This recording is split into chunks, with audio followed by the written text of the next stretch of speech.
Shalom muchachos, bueno, permítanme hacer rápidamente mi comentario. Esto no quiere decir que sea el final de la actividad, como ya lo he comentado en otras ocasiones. Quienes no hayan podido participar el día de hoy lo pueden hacer en el transcurso del día de mañana, dado que bueno, el tema es, creo yo, bastante interesante y es seguramente muy difícil de agotar. Bueno muchachos, eh, quiero, o más bien debo confesar primeramente que me siento pero bastante digamos, sorprendido por la respuesta que he adquirido de todos ustedes. No sorprendido en el sentido de que yo me esperara que ustedes fueran a escribir algunos disparates ni nada por el estilo, ¿no? Por si acaso. Sorprendido en que no pensé que la respuesta que fuera a hallar acá en el grupo, por supuesto, no todos participaron, hay muchas personas que no participaron. Seguramente que de entre algunas de ellas puede haber alguna discrepancia entre las respuestas que la mayoría dio. Bueno, creo que todos apuntamos y señalamos hacia el mismo objetivo. Básicamente hemos podido hallar un consenso en que definitivamente, según todo lo que hemos podido recoger en el conversatorio de hoy, eh, la respuesta absolutamente definitiva a la pregunta que se planteó es que ciertamente el intelectualismo no solamente puede brindar, sino que incluso yo diría, como planteo en la pregunta, es necesario también. Es necesario. Puede brindar grandes aportes, pero además de eso creo que más que simplemente poder brindar aportes, creo que es absolutamente necesario. Y en la medida que nosotros logremos entender esa realidad y pongamos los pies sobre la tierra, seguramente muchas cosas van a ir para mejor, van a cambiar y van a transitar muchas cosas dentro del sistema eclesial de una mejor manera y va a haber un desenvolvimiento mucho más efectivo y seguramente bastante más conveniente en todos los aspectos, ¿no? Yo estoy absolutamente convencido y soy de las personas que desde hace mucho tiempo predica sobre estas cosas. No predico en un sentido de, no sé, de tratar de mostrar como que una especie de idolatría hacia lo que es la parte intelectual. Para los que me conocen sabe que tengo mucha tendencia a eso, que soy una persona que, bueno, intento en lo posible mantenerme siempre enterado de diversas circunstancias, diversas situaciones. Me gusta mucho indagar, me gusta mucho investigar, me gusta mucho conocer cosas. Bueno, eso para los que me conocen ya saben que no es algo que deba sorprenderles. Y siempre he hecho un llamado desde el púlpito a que todos tenemos que prepararnos, a que un cristiano, un hijo del Señor, un evangélico, como usted quiera llamarle, póngale usted el adjetivo que le quiera poner, no puede, eh, no puede de ninguna manera prescindir del conocimiento. Prescindir del conocimiento primeramente bíblico, por supuesto, eso está más que claro. Nada más importante que el estudio de las Sagradas Escrituras y creo que en eso todos hemos sido bastante reiterativos y es una reiteratividad además muy necesaria porque se nos olvida mucho esa parte y hay obviedades a veces que no parecen ser muy obvias, ¿no? Lamentable, irónica y paradójicamente, ¿no? Y creo que en ese sentido, pues todos hemos tenido respuestas bastante asertivas. Solo aclarar algunas cositas que yo he visto que se han convertido como en especie de un dogma y de casi un eslogan en los labios de algunas personas, ¿no? Y creo que esto básicamente responde y obedece a que seguramente no nos hemos detenido muchas veces a analizar las cosas con toda la seriedad que merecen, a tener los elementos de juicios correctos para cuando vamos a interpretar o a llegar a ciertas conclusiones. Y seguramente también en esto puede jugar también un papel muy pero muy sobresaliente el tipo de influencia a veces que podemos tener de pastores, de personas a las que escuchamos, etcétera, pero más allá de las personas que podamos escuchar, con las que podamos convenir, estar o no de acuerdo, existe una norma de fe y conducta, que es la palabra del Señor, y sobre esos temas nosotros no podemos negociar, juntos con eso, ¿no? Entonces, el dogmatismo que veo que ya se expresa como especie de un eslogan y a veces casi que se utiliza como un sistema mordaza para de alguna manera aniquilar la posibilidad de opinión de personas que pueden pensar contrario en este sentido, es precisamente el hecho de que se sigue manejando la tesis con una, por supuesto, hermenéutica muy incorrecta de que la letra mata. La letra no mata. La letra, cuando la palabra afirma que la letra mata, no se refiere al conocimiento, no se refiere que al uno conocer mucho eso me va a llevar a la muerte. No, no, cuando dice que la letra mata es una referencia hacia la ley de la Torá, hacia la ley de aquellos mandamientos que al no ser cumplidos a la perfección, el juicio era inminente. Aquel que no cumpliera, que no pudiera cumplir si fuera uno solo de los mandamientos, o que más bien rompiera alguno solo de los mandamientos, por pequeño que fuera, ya era culpable de toda la ley, y eso era lo que traía condenación, eso era lo que traía muerte.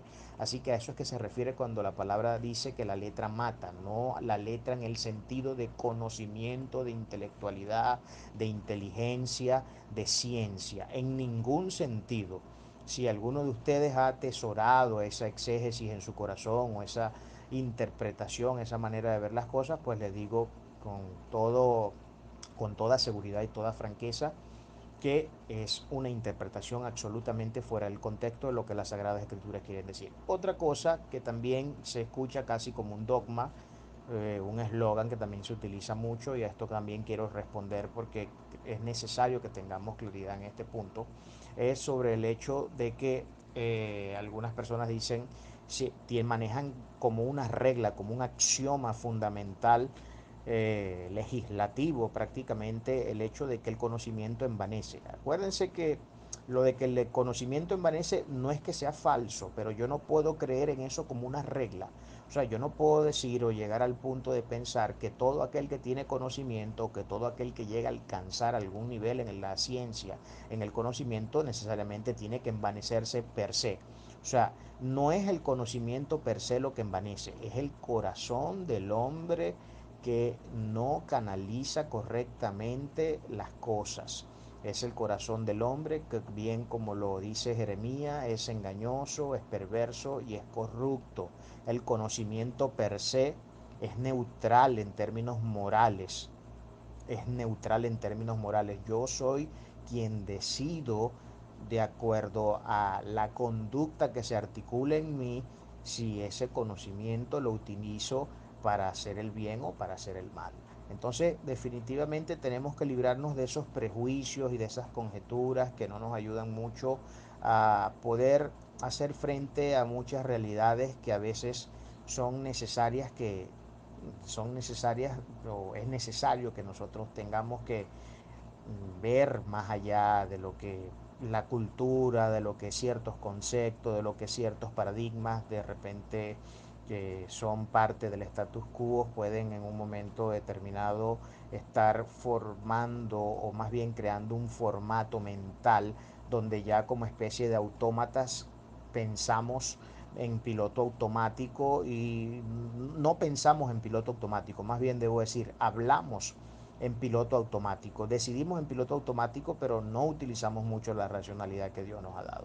Entonces quería aclarar esos dos puntos.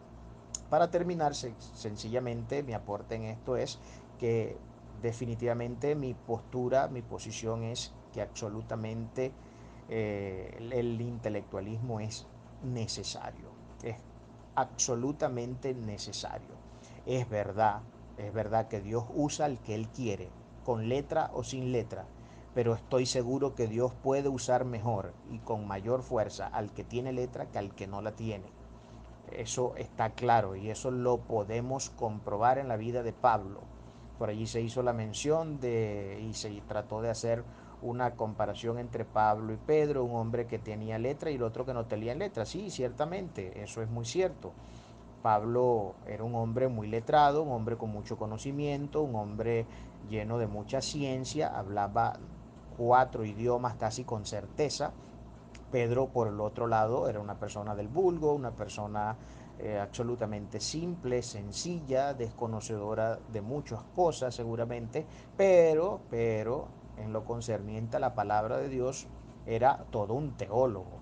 A ver, quien, si alguno de nosotros en algún momento ha visto a los apóstoles del Señor como simples hombres que hablaban por hablar, pues no sabemos lo que decimos. Acuérdense que ellos fueron todos entrenados en la mejor escuela de teología que ha podido existir sobre la faz de la tierra. Y esa es la escuela de nuestro Señor y Salvador Jesucristo, nuestro amado Señor.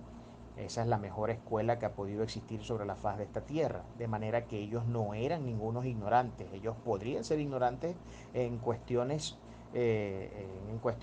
y en temas de otro tipo, pero en materia de la palabra del Señor no eran para nada ignorantes. Y de hecho, ni siquiera en otros temas, porque el Señor, estoy seguro que como buen maestro y como el maestro de maestros, les brindó una educación integral e integralistas. Dos términos sumamente importantes en términos educativos y que yo siempre busco hacer un énfasis muy fuerte en esta parte.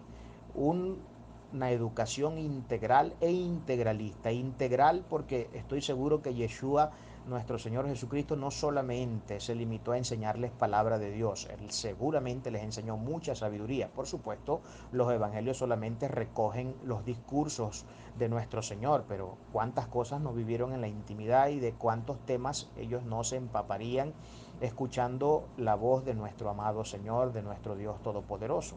Entonces ahí había un conocimiento integral, un conocimiento que no solamente estaba delimitado por las sagradas líneas, sino que el Señor fue más allá y les mostró muchas cosas y por eso no en balde podemos ver cómo entre los discursos, para poder ver esto es sencillo. Si nosotros vemos, por ejemplo, los temas hacia los cuales se refieren y que desarrollan los diferentes autores sagrados, principalmente los apóstoles, vamos a ver que ellos tocan sobre cantidades de temas distintos, son polifacéticos, son poligráficos.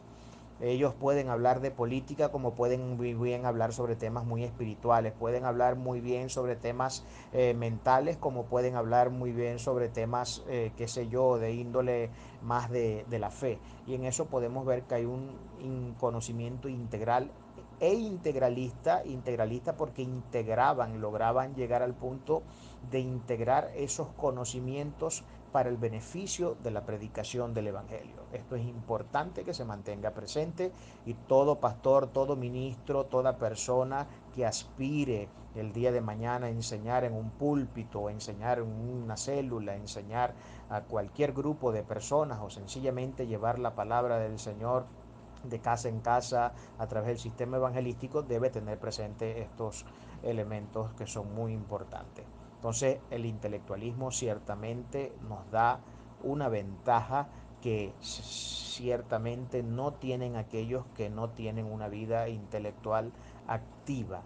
Ahora, con esto no estoy diciendo que no existen los casos en que hay gente que no siendo intelectual son mejores hijos de Dios, son más fieles como hijos de Dios que aquellos que son intelectuales siendo hijos también. Eso por supuesto, pero vuelvo y repito, el problema ahí no es el que uno tenga o no tenga conocimiento, está en el carácter de la persona y en cómo la persona logra canalizar todos esos medios y todos esos recursos que el Señor nos da. Por supuesto que Dios puede hacer más con alguien que sabe que con alguien que no sabe.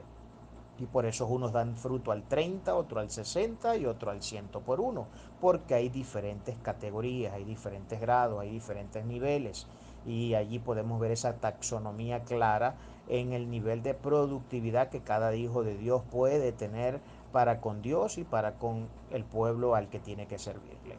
Sencillamente esto era lo que quería compartirles. Si les queda alguna duda, si piensan que deba aclarar algún punto, bueno, por acá estoy para servirles. Shalom para todos.